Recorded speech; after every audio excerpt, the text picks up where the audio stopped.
नमस्कार मित्रों, स्वागत है आपका हमारे YouTube चैनल पर।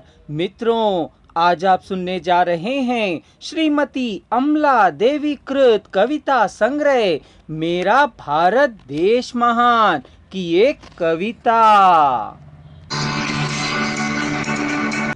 आज की कविता का शीर्षक है राजभाषा हिंदी।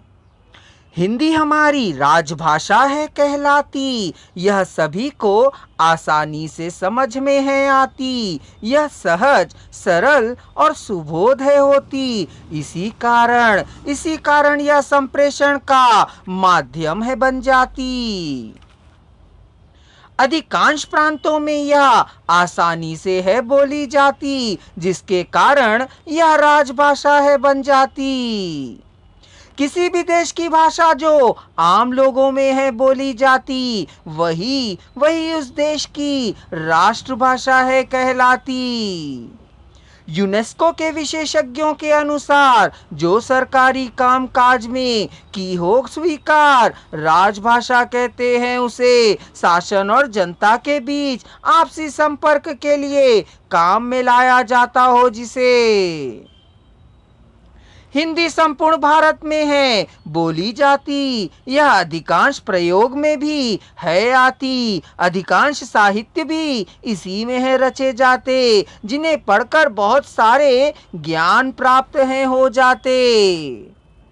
हिंदी को ही मिला हुआ है राष्ट्र और राजभाषा का दर्जा। अहिंदी भाषियों को इसे अपनाने में नहीं होना चाहिए कोई हर्जा। राष्ट्रभाषा के रूप में भी यही है प्रतिष्ठित, जो भी इसे है अपनाता नहीं होता है वह कुंठित। भारत में अनेक तरह के रहते हैं भाषा भाषी, सभी को अपनी भाषा बोलने की है आज़ादी, किंतु अधिकांश मात्रा में हिंदी ही है बोली जाती, जिसके कारण यह राष्ट्र और राजभाषा है बन जाती। इस देश को सभी धर्म के लोगों ने स्वीकार किया, इसलिए इसने भारत में ही नहीं विश्व में भी अपना नाम किया। बहुजातीय, बहुधर्मीय और बहुभाषी हैं भारत के वासी, किंतु अनेक होकर भी सभी एक ही हैं भारतवासी। व्यापार, व्यवसाय और मनोरंजन में भी यह प्रयोग में है आती। विज्ञान में भी इसकी अभिव्यक्ति है की जाती, यहाँ तक कि कंप्यूटर तकनीकी ज्ञान में भी। हिंदी भाषा संपूर्ण भारत को जोड़ने का प्रयास है करती। यह सबको संप्रेषित कर भारत को एक सूत्र में बांध कर है रखती। राष्ट्रभाषा के रूप में इसे प्राप्त हुआ है संवैधानिक दर्जा। संपूर्ण राष्ट्र को एक सूत्र में पिरोना ही उद्देश्य है इसका। राष्ट्रपिता गांधी ने कहा था, राष्ट्रभाषा हिंदी के अभाव में देश है गूंगा। राष्ट्रभाषा हिंदी की प्रयोग करने में हमें अत्यंत ही गर्व का अनुभव होगा। संस्कृति और संस्कार की अभिव्यक्ति का यही है एक माध्यम। संपूर्ण राष्ट्र को एक करने का भी यही एकमात्र है माध्यम। इसकी बोधगम्यता, सहजता और व्यापकता के ही कारण राष्ट्रभाषा के रूप में इसे शिरोधार्य करते हैं सभी जन।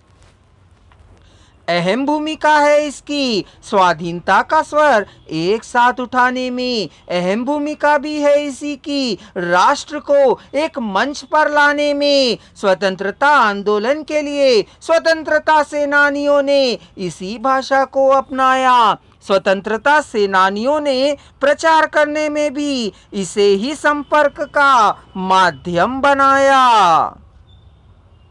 आदिकाल से लेकर आधुनिक काल तक यह है बोली जाती। अधिकांश लोगों के द्वारा यह बोली और समझी है जाती। हिंदी भाषा का प्रचार और प्रसार हमें है करना। इसके द्वारा संस्कृति, सभ्यता और समाज का विकास है करना।